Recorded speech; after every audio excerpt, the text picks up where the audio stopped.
I am here with a heavy rocking band from South Africa called Terminatrix. Hello, and welcome to the show. Hey, Electrish. Hi. I'm Paul. Sonia. Sonia. Trust you're doing well in this weird and crazy time we're finding ourselves in. Yes. Strange indeed.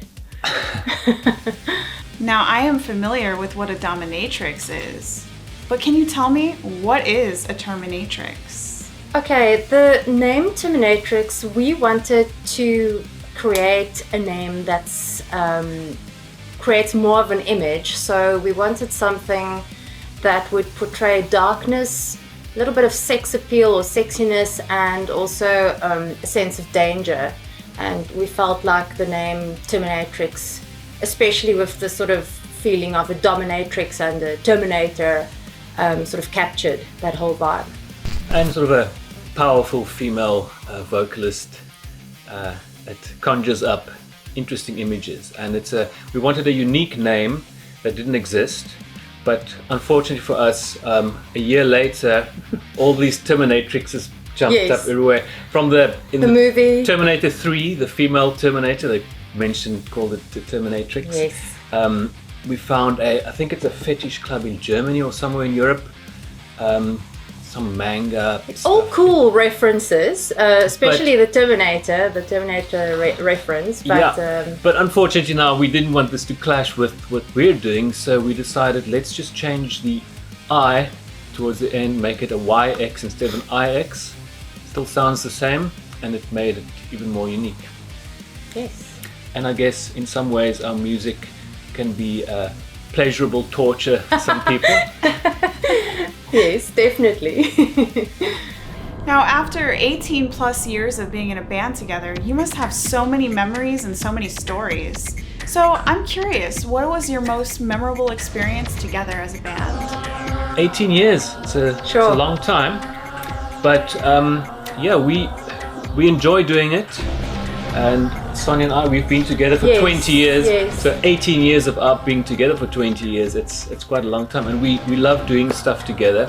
So there's been countless fun things across this time period. Yeah, there are definitely highlights. I mean, in a sense, it's been a very nice journey. We have made a tremendous amount of friends and people that we still collaborate with. I think the highlights for me was definitely being able to play abroad. We were invited to play at the Popcorn Music Fair in Berlin. And we also were very, very lucky to open for a few distinguished bands such as Ministry, Zig Sputnik, Sheep on Drugs, V&V Nation. And our very, very first live shows were opening for Diary of Dreams from Germany. Yes. It was quite a daunting thing in 2003, just less than a year after we started, to have our very first shows be for an established band from Germany. Yes, and it was also a band that I was quite a big fan of. So it was, for me, it was very daunting. I would, however, want to say that Ministry was, when they played in South Africa and we were fortunate enough to open for them, wasn't an incredible experience. I think for me, definitely a highlight. But then there's other stuff as well. We've made very nice music videos. We've collaborated with friends. Some of one of our music videos won an award. We've been nominated for awards for our work. So those were definitely highlights. And our remix albums as well. Yeah, every time we do an album, we do a remix version of it as well. So that's always fun to, just to expand what you're doing. Yes. And we've got to meet people that we just never thought we'd get to encounter, and they did remixes of our songs, and lots of them came back to do some more. We love your cover of the song Obsession. Is it true that a member of Animotion actually contacted you to give you praise about your cover? That praise must feel really great. The song Obsession, yes, we really love that song, and it is true that one of the members came back to us. Yeah, Paul Antonelli contacted us shortly after we made the music video. We also, what I wanted to mention is we always try to make our own music videos because we want to make movies, so we end up using that opportunity to make and shoot and direct our own music videos and pull our friends in to try and make it as cool as possible. So it doesn't look like just your average South African music video, because if you see that, you'll know what I'm talking about. Paul Antonelli he was a keyboardist for Animotion. Yes. And so he actually took the trouble to get our email us, tell us he loved the video. He gave it to the rest of the band members, and they all said it was great, which is a fantastic huge compliment, and also maybe one of the highlights. And then also the song Obsession.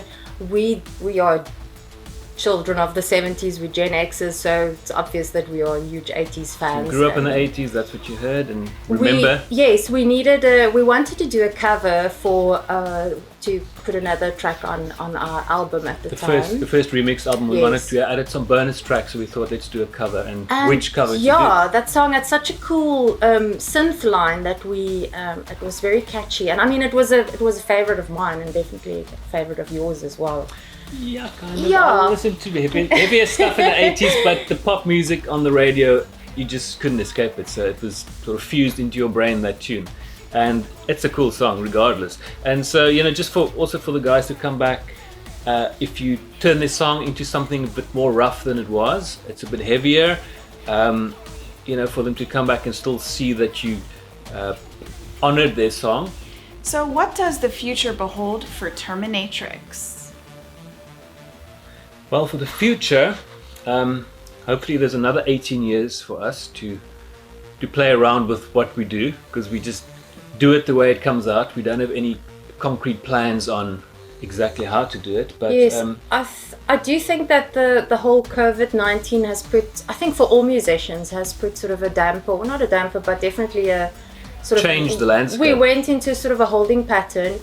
We are working on new songs, and we have been working on new songs through the lockdown period, especially here in South Africa. The lockdown was quite harsh, but we even started a cover project called A Positive, just to keep ourselves busy. But we've been busy, and we are also breaking in a new bassist.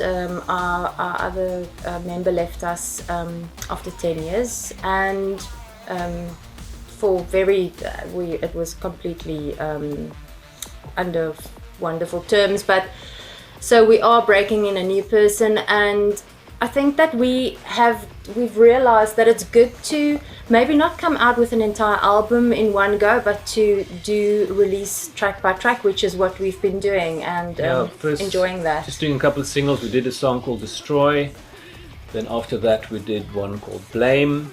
We actually did a little lockdown video of that with our new bassist. Well, it's actually an old new bassist. Yes. He was in the band in 2003, and he's popped back like many years later. So he was a member. We did a little lockdown video with all the members in their separate spots, and then we did a song called Suiker, which is sugar in Afrikaans, an Afrikaans song. Yes, and that's actually with Paul Rickert, who is from a band in South Africa, quite a well-known industrial band called Battery 9, which translates into Battery 9.